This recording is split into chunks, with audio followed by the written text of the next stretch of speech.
The morning sun barely crept over the Rocky Mountains of Afghanistan when Captain Jake Morrison received the call that would change everything. His boots hit the tarmac at Bagram Air Base as he rushed toward his A-10 Thunderbolt II, the aircraft known to ground troops as the Warthog. The radio crackled with urgency as his ground crew chief handed him his helmet. "Sir, we've got a situation." "Big one," Sergeant Williams said, his face grave. 381 Navy SEALs are trapped in the Kunar Valley. They walk straight into hell. Jake's heart sank.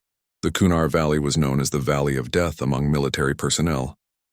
Its steep terrain and countless caves provided perfect hiding spots for enemy fighters. Many good soldiers had lost their lives in those unforgiving mountains. The mission had started as a routine reconnaissance operation.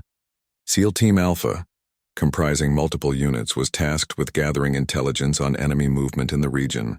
What they didn't know was that they were walking into the largest enemy ambush in the valley's history. Lieutenant Commander Sarah Chen had been leading her unit through a narrow mountain pass when the first shots rang out.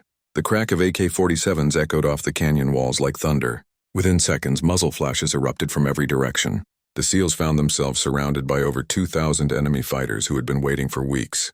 "Contact! Contact! We're taking heavy fire from all sides!" Chen's voice crackled over the radio as bullets whizzed past her head. She pressed herself against a large boulder, trying to get a visual on her team's positions. The enemy had chosen their ambush site perfectly. The SEALs were trapped in a natural bowl with steep cliffs on three sides and the only exit blocked by machine gun nests. The initial assault was devastating. Enemy fighters positioned on the high ground rained down automatic weapons fire, while rocket-propelled grenades exploded against the rocky terrain. The SEALs, despite their elite training, found themselves in an impossible situation. Every time they tried to move, enemy snipers would pick them off. Master Chief Peterson, a 20-year veteran with multiple combat deployments, realized immediately that they were outnumbered 10-1. He grabbed his radio and called for immediate air support. "Broken arrow! Broken arrow! We need close air support now." Grid reference 772456. "We've got nearly 400 friendlies pinned down." The enemy had planned this ambush for months. They knew the SEALs' patrol routes and had prepared accordingly. Hidden bunkers and spider holes dotted the mountainside, each one containing well-armed fighters. The Taliban and Al-Qaeda forces had joined together for this operation, bringing their most experienced fighters and heaviest weapons. As the hours passed, the situation grew increasingly desperate. The SEALs were running low on ammunition and had suffered multiple casualties. Enemy fighters were slowly advancing down the mountainsides, tightening the noose around the trapped Americans. Medical supplies were critically low, and several wounded SEALs needed immediate evacuation. "We can't hold this position much longer," radioed Petty Officer Martinez from the eastern perimeter. His squad had been fighting non-stop for 6 hours. Empty brass casings littered the ground around their position, and their rifle barrels were so hot they could barely touch them. The enemy commanders knew they had the Americans trapped. They began psychological warfare, using loudspeakers to taunt the SEALs in broken English. "American soldiers, you are surrounded. Surrender now and we will be merciful." The taunts were accompanied by renewed waves of gunfire and mortar attacks. Lieutenant Commander Chen tried to maintain morale among her troops, but she could see the exhaustion in their eyes. These were among America's finest warriors, but even they had limits. She checked her watch and realized they had been under constant fire for 8 hours straight. The terrain made rescue attempts nearly impossible. Helicopters couldn't land due to the enemy's anti-aircraft weapons positioned throughout the valley. The mountainous terrain prevented armored vehicles from reaching the trapped SEALs. Traditional close air support jets flew too fast to effectively target the enemy positions without risking friendly fire. As night began to fall, the situation became even more critical. The enemy fighters were using the darkness to advance closer to the SEAL positions. Night vision gave the Americans some advantage, but they were still vastly outnumbered and running out of time. Back at Bagram Air Base, military commanders were frantically trying to develop a rescue plan. Every option seemed impossible. The enemy had too many anti-aircraft weapons for helicopters. The terrain was too rough for ground vehicles, and the close proximity of friendly and enemy forces made traditional airstrikes too risky. "Sir, we need something that can fly low and slow, something that can pick apart those enemy positions one by one without hitting our guys." suggested Colonel Davis during the emergency briefing. All eyes turned to the A-10 squadron. Captain Jake Morrison had been flying A-10s for 8 years. He knew his aircraft better than any other pilot on base. The A-10 wasn't fast or pretty, but it was built for exactly this type of mission. Its titanium armor could withstand massive amounts of ground fire, and its 30mm Galley-8 cannon could destroy enemy positions with surgical precision. As Jake climbed into his cockpit, he thought about the 381 brave Americans counting on him. He had trained for moments like this his entire career, but the weight of so many lives depending on his skills was overwhelming. He ran through his pre-flight checks methodically, knowing that any mistake could mean death for hundreds of his fellow soldiers. The tower cleared him for takeoff, just as reports came in that the SEAL's perimeter was beginning to collapse. Enemy fighters had broken through the eastern line and were advancing toward the main group. Time was running out, and Jake Morrison was their only hope. His A-10 roared to life, the twin-turbo fan engines producing their characteristic whine. As he taxied toward the runway, Jake could see other aircraft being prepared for support missions, but he knew he would be going in first and alone. The lives of 381 Navy SEALs now rested in his hands and the capabilities of his battle-tested Warthog. The radio crackled with final coordinates and weather updates as Jake positioned his aircraft at the end of the runway. In just minutes, he would be flying into one of the most dangerous combat situations imaginable. The enemy was prepared, heavily armed, and desperate. But Jake Morrison had something they didn't expect: an A-10 Thunderbolt II and the determination to bring every single American home alive. Captain Jake Morrison pushed the throttles forward and felt the familiar rumble of his A-10 Thunderbolt II as it accelerated down the runway. The aircraft lifted off into the Afghan sky, carrying with it the hopes of 381 trapped Navy SEALs and their families back home. As he climbed to altitude, Jake could see the sun setting behind the mountains, painting the sky in shades of orange and red that reminded him eerily of the muzzle flashes he would soon face. The flight to the Kunar Valley took 23 minutes, but to Jake it felt like hours. His radio buzzed constantly with updates from the trapped SEALs. The situation was deteriorating rapidly. Enemy forces had managed to breach the perimeter in 2 locations, and American casualties were mounting. Every few minutes, another urgent call for medical evacuation came through the radio. Falcon 17, this is ground control, crackled the voice in his headset. The SEALs report enemy forces advancing from multiple directions. They're critically low on ammunition and have 15 wounded who need immediate evacuation. Weather conditions are deteriorating with cloud cover moving in. Jake acknowledged the transmission while studying his tactical display. The valley stretched out below him like a deadly maze of rocks and shadows. Intelligence reports showed enemy positions scattered across the mountainsides like a constellation of death. Anti-aircraft weapons were positioned at key points, ready to shoot down any aircraft that dared enter their kill zone. As his A-10 approached the valley, Jake could see the muzzle flashes from thousands of weapons lighting up the mountainsides like deadly fireworks. Tracer rounds streaked through the air in all directions, creating a web of death that seemed impossible to penetrate. The sound of explosions echoed off the canyon walls as enemy mortars and rocket-propelled grenades hammered the SEAL positions. Jesus, Jake whispered to himself as he took in the scope of the battle below. He had flown combat missions before, but nothing compared to this. The entire valley seemed to be on fire with gunshots and explosions. Smoke rose from multiple locations where enemy mortars had found their mark. Lieutenant Commander Chen's voice came through the radio, barely audible over the sound of gunfire. Any aircraft in the area, this is SEAL Team Alpha. We are taking massive casualties and are nearly out of ammunition. Enemy forces are within 50 meters of our position. We need immediate close air support or we're not going to make it. Jake keyed his microphone. SEAL Team Alpha, this is Falcon 17. I'm an A-10 pilot inbound to your position. I need you to mark your furthest positions with strobes so I can identify friendly locations. I'm coming in hot. The response was immediate. Small infrared strobes began flickering throughout the valley, marking the SEAL positions. Jake could see how small their defensive perimeter had become. What started as a large area of operations had shrunk to just a few hundred meters. The enemy had them almost completely surrounded. As Jake descended toward the valley, his aircraft's threat warning system began screaming. Enemy anti-aircraft missiles were locking onto his A-10. He deployed chaff and flares while maneuvering aggressively to avoid the incoming threats. The first surface-to-air missile streaked past his left wing, missing by mere feet. Ground control, Falcon 1-7. I'm taking heavy anti-aircraft fire. Multiple SAM launches detected. These guys came prepared for air support, Jake reported while pulling hard on the stick to avoid another missile. The enemy had indeed prepared thoroughly for this ambush. Intelligence later revealed that they had brought in their most experienced anti-aircraft teams specifically to shoot down American rescue attempts. They knew that trapped American forces would call for air support, and they were ready. Jake's training kicked in as he maneuvered his A-10 through the deadly aerial obstacle course. The aircraft's titanium armor plating was designed to withstand significant damage, but that didn't mean Jake wanted to test its limits. He used the mountainous terrain to mask his approach, flying so low that his landing gear almost scraped the rocky outcroppings. Through his night vision system, Jake could see the enemy positions clearly. Machine gun nests were dug into the mountainsides at multiple elevations. Mortar teams occupied protected positions behind large boulders.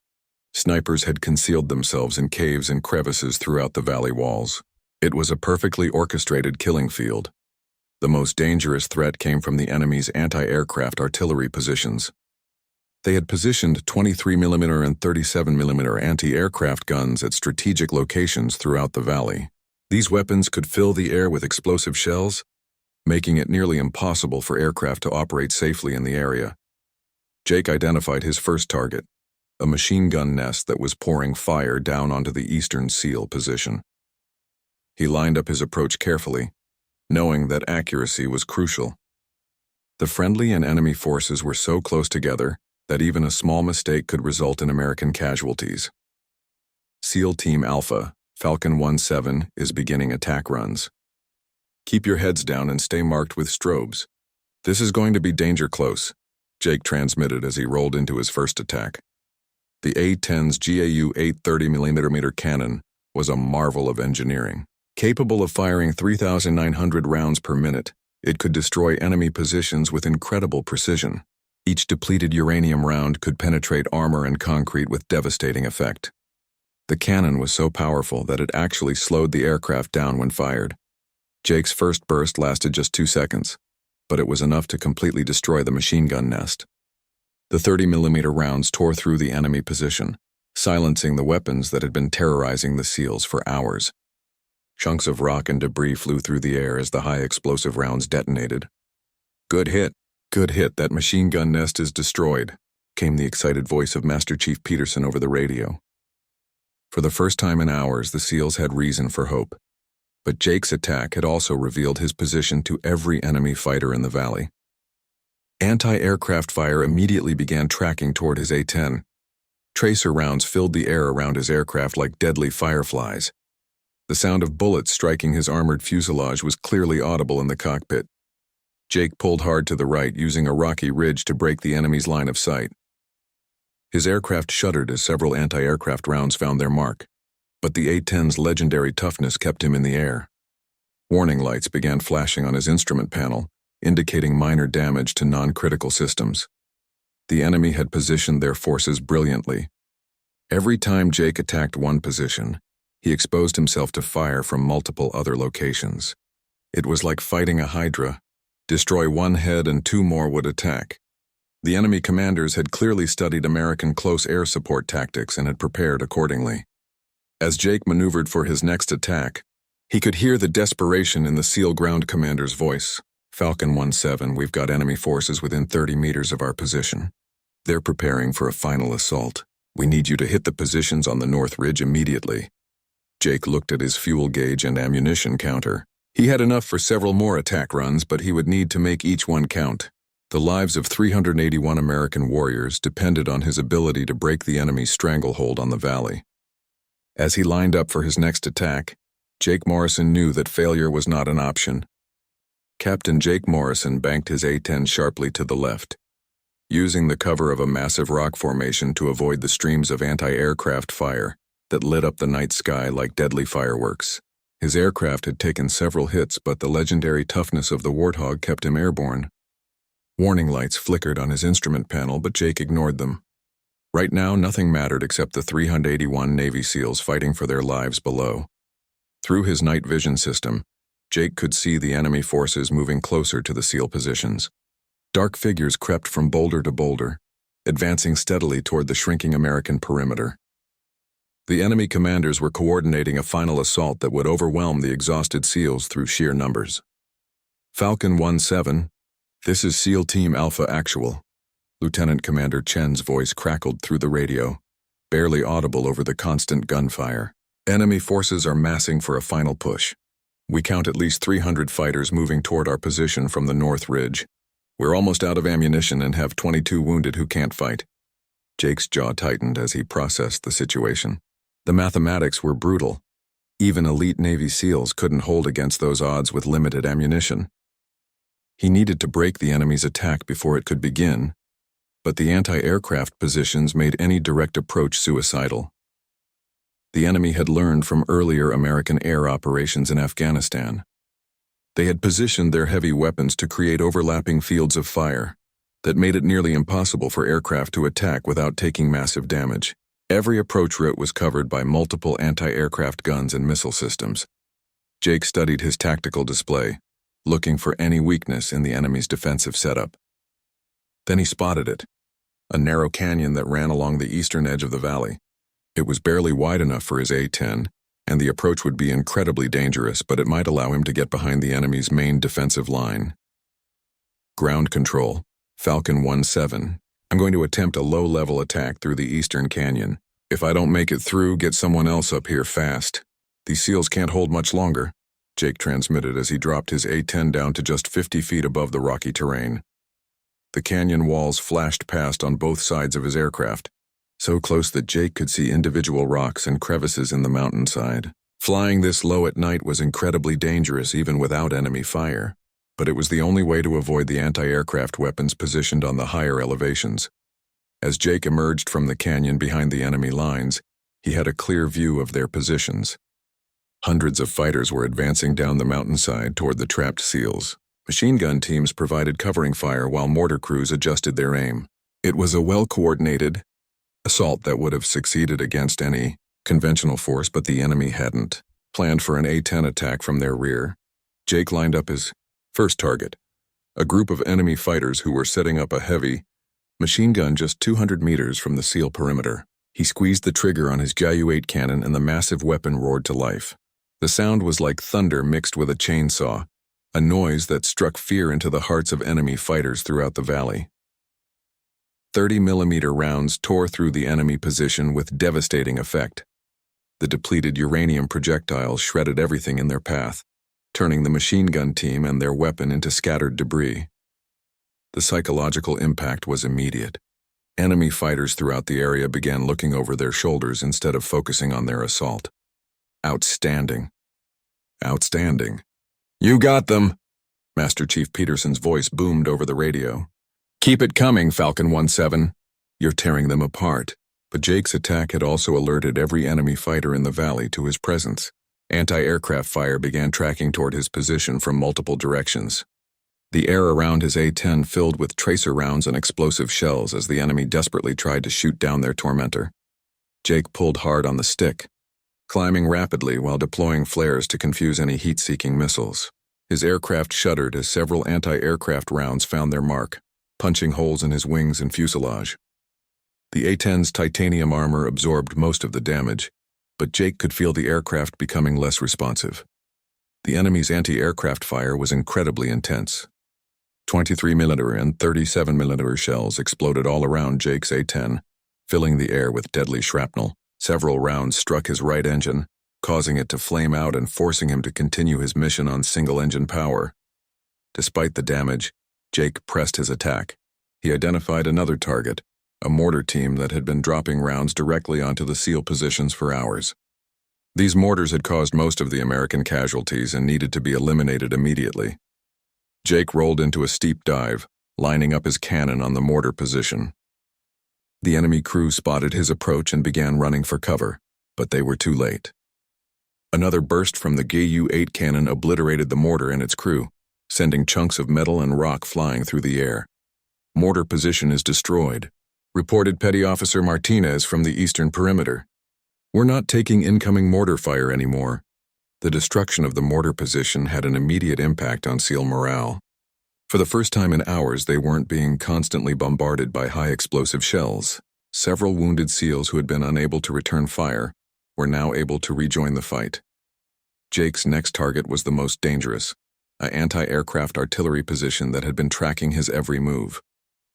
The 37mm gun was positioned behind a rock wall that provided excellent protection, but Jake knew he had to eliminate it before it shot him down. The approach required him to fly directly into the gun's field of fire. Jake dropped to just 30 feet above the ground, using every rock and depression in the terrain to mask his approach. Anti-aircraft fire erupted all around him as enemy gunners tried to lead his fast-moving aircraft. At the last second, Jake popped up over a ridge and fired a long burst at the anti-aircraft position. The 30mm rounds smashed through the rock wall and destroyed the gun, but not before the enemy crew got off several accurate shots. Jake felt his A-10 lurch as multiple shells struck his aircraft. His left engine began streaming smoke and several critical systems went offline. The aircraft was barely flyable, but Jake refused to abort his mission. Too many American lives depended on his continued attacks. "Falcon 17, you're smoking badly," observed Lieutenant Commander Chen over the radio. "Are you still able to continue the attack?"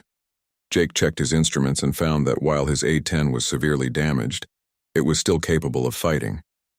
Both engines were running rough. His hydraulics were failing, and he had lost several weapon systems, but the Gyu-8 cannon was still operational. SEAL Team Alpha. "Falcon 17 is still in the fight. I've got plenty of 30mm left and these guys haven't seen anything yet," Jake responded with grim determination. The enemy fighters were beginning to break under the relentless air attacks. Many were abandoning their positions and fleeing toward higher ground. The carefully coordinated assault was falling apart as unit commanders lost contact with their troops. What had started as an organized military operation was becoming a chaotic retreat.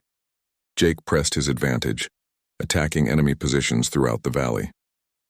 Each attack run brought him through intense anti-aircraft fire, but his damaged A-10 continued to absorb punishment while dealing out devastation to the enemy forces.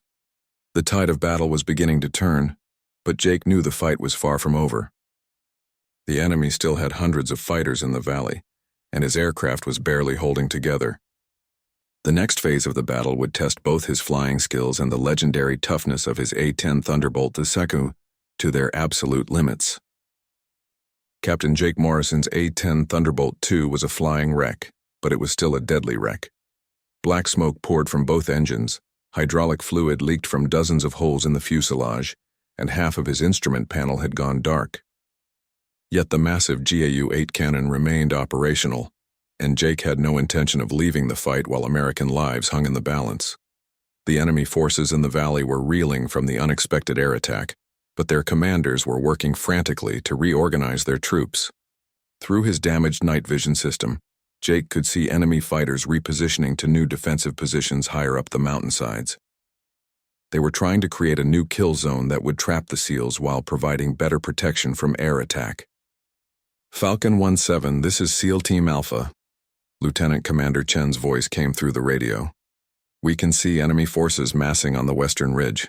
Looks like they're setting up for another assault with heavy weapons. Our ammunition situation is critical. Most squads are down to their last magazines." Jake banked his damaged aircraft toward the western ridge, fighting with controls that responded sluggishly due to his failing hydraulic systems. Every movement of the stick required enormous physical effort as he manually forced the control surfaces to respond. Sweat poured down his face despite the cold mountain air rushing through several holes in his canopy. The western ridge was a natural fortress, with dozens of caves and rocky overhangs that provided perfect protection for enemy fighters. Jake could see muzzle flashes from multiple positions as enemy forces prepared their weapons for another assault on the trapped SEALs. Anti-aircraft guns were being moved into position to provide cover for the attacking forces. As Jake approached the ridge, his threat warning system began screaming again. Multiple surface-to-air missiles were tracking his aircraft, and enemy anti-aircraft guns were training on his position. The air around his A-10 exploded with anti-aircraft fire as dozens of weapons opened up simultaneously. A 37mm shell exploded directly beneath Jake's aircraft, sending shrapnel through the cockpit. Several pieces of metal struck his flight suit, and he felt warm blood running down his left arm. His heads-up display flickered and went dark, forcing him to rely on his backup instruments and visual targeting. Despite the intense enemy fire, Jake pressed his attack. He identified a cluster of enemy fighters who were setting up a recoilless rifle that could punch through any cover the SEALs might find. The weapon had to be destroyed before it could be brought to bear on the American positions. Jake lined up his approach carefully, knowing that accuracy was more critical than ever. The friendly and enemy forces were now so close together that any mistake could result in American casualties. He waited until the last possible second before squeezing the trigger on his cannon. The GAU-8 roared again, sending a stream of 30mm rounds into the enemy position. The recoilless rifle and its crew disintegrated under the devastating fire, but Jake's aircraft paid a heavy price for the attack. Multiple anti-aircraft rounds struck his A-10, causing his right engine to catch fire and his electrical systems to fail. "Engine fire! Engine fire!" Jake called out over the radio as he activated his fire suppression systems. The fire went out, but his right engine was completely dead. Flying on single engine power with a damaged aircraft in the middle of a combat zone was a pilot's worst nightmare. But Jake had no choice but to continue.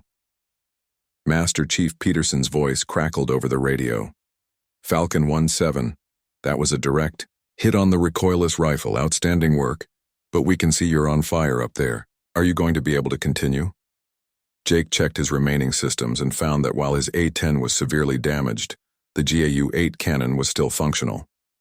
He had about half of his ammunition remaining and enough fuel for maybe 20 more minutes of combat operations. Most importantly, he still had the will to fight. "SEAL Team Alpha Falcon 1-7 is still mission capable. I'm going to make every round count," Jake responded while maneuvering for his next attack. The enemy commanders had realized that their only hope of success was to shoot down the American aircraft that was decimating their forces. They began concentrating all of their anti-aircraft weapons on Jake's position, creating a wall of fire that seemed impossible to penetrate. Jake found himself flying through what felt like a solid wall of bullets and explosive shells. His aircraft shook constantly as rounds found their mark, but the A-10's legendary toughness kept him airborne. Pieces of his aircraft were literally falling off as he maneuvered through the deadly airspace. The psychological effect of Jake's continued attacks was devastating to enemy morale. Many fighters had never faced close air support this intense and accurate. The constant threat of death from above was breaking down their unit cohesion and command structure. Radio intercepts later revealed that many enemy fighters were begging their commanders for permission to withdraw. Jake's next target was an enemy command post that had been coordinating the attacks on the SEALs. The position was well protected behind a rock wall, but Jake could see the radio antennas that marked it as a high-value target. Destroying the command post would disrupt enemy communications and make it harder for them to coordinate their remaining forces. The approach to the command post required Jake to fly directly through the most intense anti-aircraft fire he had yet encountered. Enemy gunners had learned to predict his flight patterns and were laying down concentrated fire along his likely approach routes. Jake surprised them by coming in from an unexpected direction, using a narrow ravine to mask his approach until the last second. When he popped up over the ridge, he was less than 200 meters from the command post. His cannon burst lasted only 3 seconds, but it was enough to completely destroy the enemy position. The destruction of the command post had an immediate effect on the enemy forces throughout the valley. Without centralized coordination, individual units began making their own decisions about whether to continue fighting or retreat. Many chose to retreat, abandoning their positions and fleeing toward the higher mountains. Lieutenant Commander Chen's voice came through the radio with barely contained excitement. "Falcon 1-7, the enemy is breaking. We can see large groups of fighters withdrawing from positions all around the valley.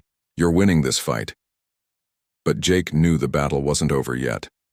While many enemy fighters were retreating, the most dedicated and well-armed units were still in position. These hardcore fighters would fight to the death, and they still had the weapons to inflict serious casualties on the SEALs. Jake's aircraft was now flying more like a brick than an airplane. Both engines were producing minimal power, his hydraulics had completely failed, and he was flying on backup electrical power. Every control input required enormous physical strength as he manually forced the aircraft to respond to his commands. Despite the damage, Jake continued his relentless attacks on enemy positions throughout the valley. Each attack run brought him through intense fire, and each time his aircraft took more damage. But the GAU-8 cannon continued to function, and Jake had enough ammunition for several more devastating attacks. The enemy's anti-aircraft fire was becoming less coordinated as their command structure collapsed, but it was still deadly. Jake's A-10 was hit repeatedly during each attack run, but the aircraft's titanium armor and redundant systems kept him airborne and fighting. As Jake prepared for what might be his final attack, he could see that the enemy forces were beginning to collapse completely. The combination of devastating air attacks and determined SEAL resistance had broken their will to fight. Victory was within reach, but Jake knew he would need every remaining round of ammunition to finish the job.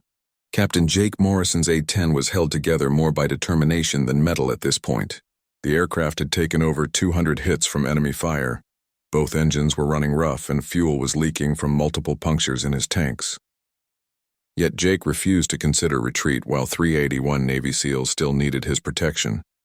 Through his cracked canopy, Jake could see the enemy forces in the valley beginning to fragment.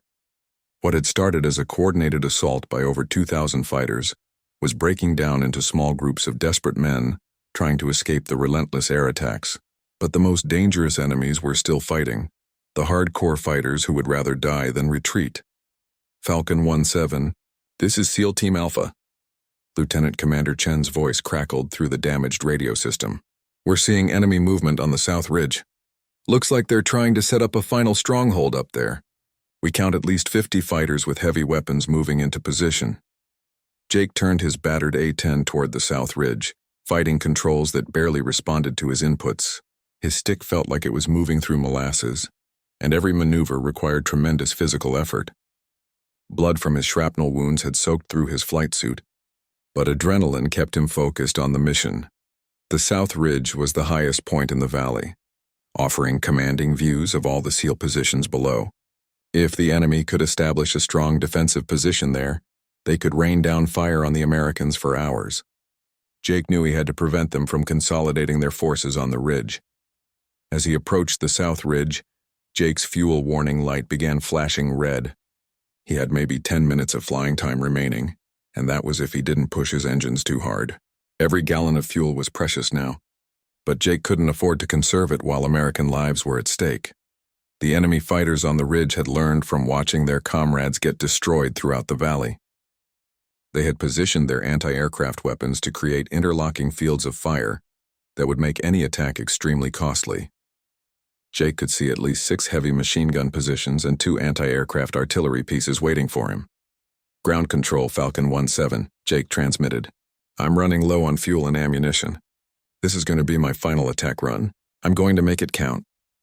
The response from ground control was immediate. Falcon 1-7, we have additional air support en route, but they're still 20 minutes out. Can you hold that long? Jake looked at his fuel gauge and ammunition counter.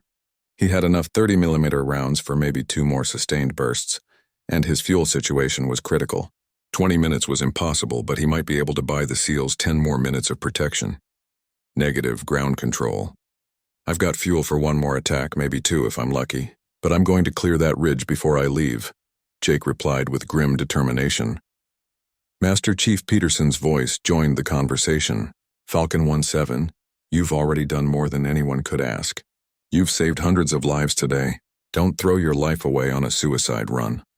Jake appreciated the sentiment, but he could see enemy fighters moving heavy weapons into position on the ridge. Once those weapons were operational, they would have clear shots at every SEAL position in the valley. The math was simple. He had to stop them now or watch good Americans die. SEAL Team Alpha, I'm going in. Keep your heads down and be ready to advance when I clear that ridge. Jake transmitted as he lined up for his final attack. The approach to the South Ridge required Jake to fly through the most concentrated anti-aircraft fire he had yet faced. The enemy had positioned their weapons specifically to create a killing zone that no aircraft should be able to survive. Tracer rounds filled the air like deadly raindrops, and explosive shells detonated all around his A-10.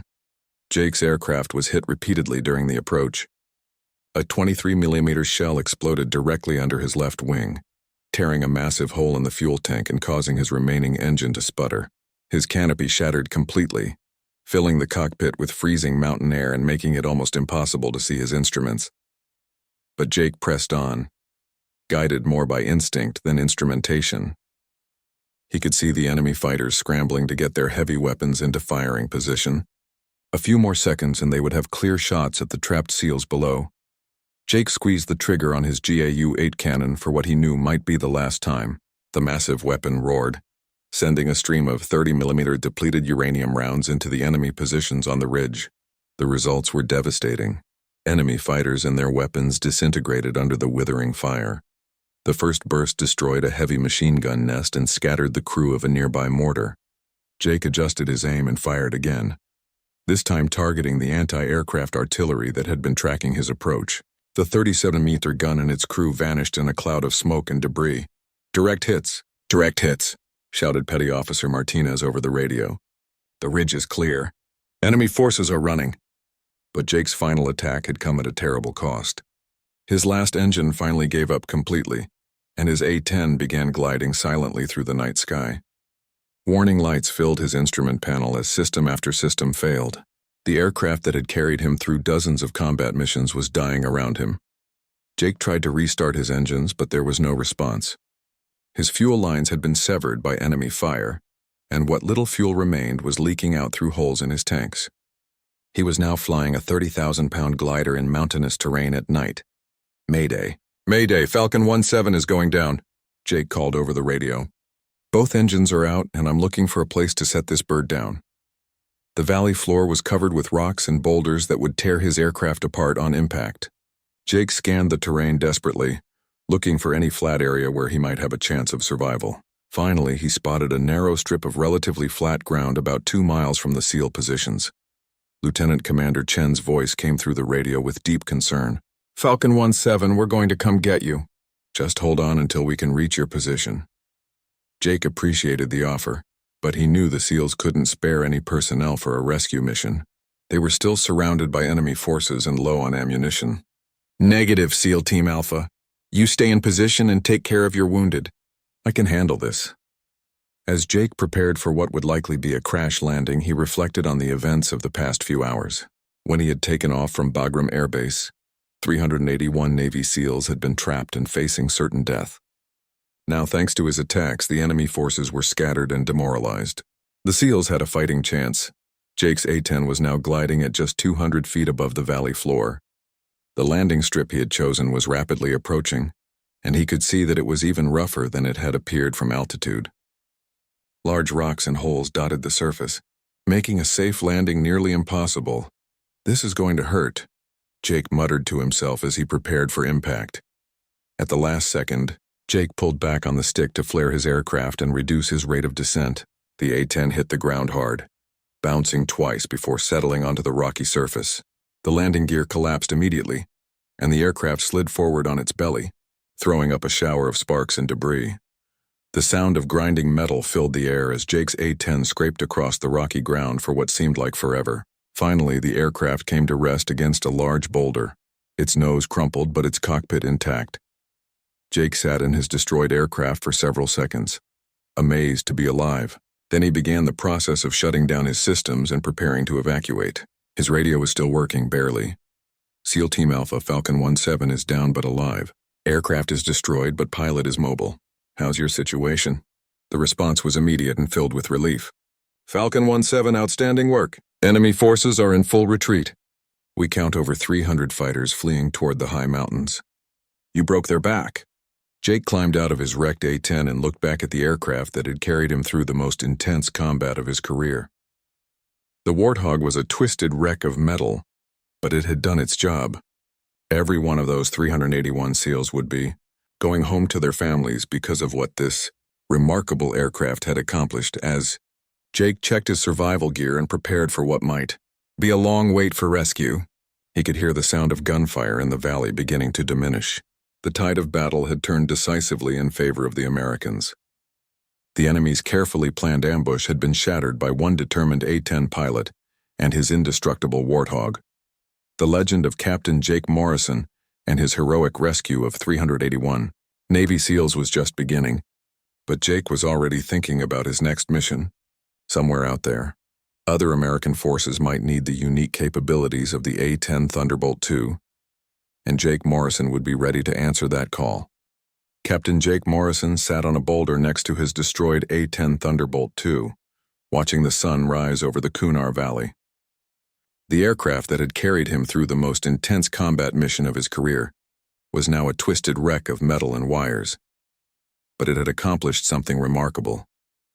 All 381 Navy SEALs were alive, and the enemy forces that had trapped them were scattered to the winds. The silence in the valley was almost eerie after hours of constant gunfire. Occasional shots still echoed off the mountainsides as small groups of enemy fighters tried to escape, but the massive battle was over. The carefully planned ambush that was supposed to annihilate an entire SEAL force had instead become a devastating defeat for the enemy. Jake's radio crackled to life with an incoming transmission.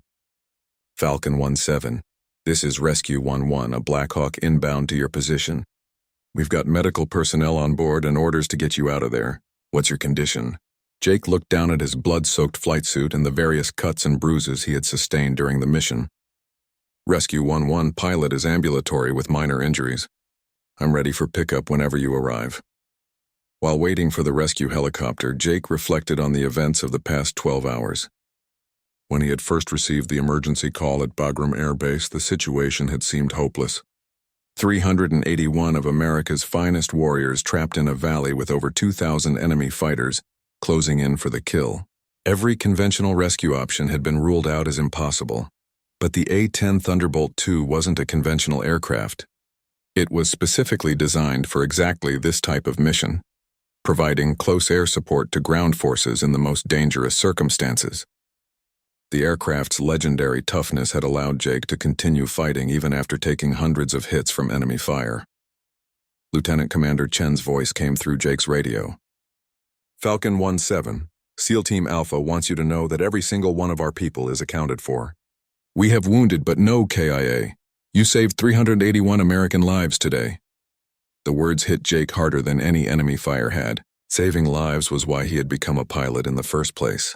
Every hour of training, every practice mission, every deployment had led to this moment, when his skills and his aircraft had made the difference between life and death for hundreds of his fellow Americans.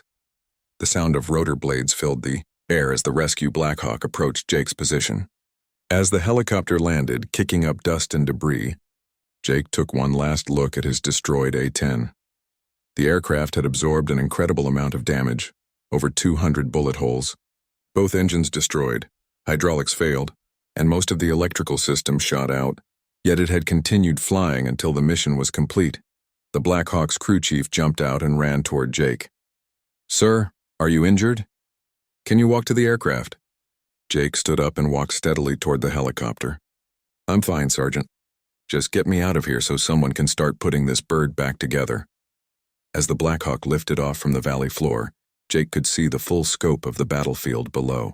Smoke rose from dozens of destroyed enemy positions throughout the mountainsides. Abandoned weapons and equipment were scattered across the terrain, where enemy fighters had fled in panic. The carefully prepared ambush site had become a graveyard of enemy hopes and plans. The flight back to Bagram Air Base took 30 minutes, but to Jake, it felt like seconds. He was exhausted, injured, and emotionally drained from the intense combat, but he was also filled with a sense of accomplishment that few pilots ever experience. He had flown the mission of his lifetime and succeeded beyond all expectations. When the Black Hawk landed at Bagram, Jake was surprised to see dozens of personnel waiting on the tarmac. Word of his heroic rescue mission had spread throughout the base, and everyone wanted to see the pilot who had single-handedly saved 381 Navy SEALs. Base Commander Colonel Williams was the first to greet Jake as he stepped off the helicopter. "Captain Morrison, I've been flying for 25 years, and I've never seen anything like what you did today. The entire United States military owes you a debt of gratitude." Jake was uncomfortable with all the attention. In his mind, he had simply done his job, what any A-10 pilot would have done in the same circumstances. "Thank you, sir, but I was just doing what the aircraft was designed for. The A-10 did all the work. I just pointed it in the right direction. But everyone who had monitored the mission knew that Jake's skill and determination had been the deciding factors. Flying a severely damaged aircraft through intense anti-aircraft fire for over 2 hours required not just courage, but exceptional flying ability. Lesser pilots would have been shot down or forced to abort the mission. The medical personnel insisted on taking Jake to the base hospital for a thorough examination. His injuries turned out to be relatively minor. Several shrapnel wounds, cuts from flying glass, and severe bruising from the crash landing. Nothing that wouldn't heal completely with a few weeks of rest. Over the next several days, Jake was debriefed extensively by intelligence officers who wanted to understand exactly how the mission had been accomplished.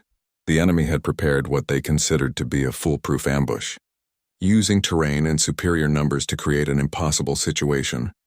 For American forces, what they hadn't counted on was the unique capabilities of the A-10 Thunderbolt, and a pilot willing to fly it to its absolute limits.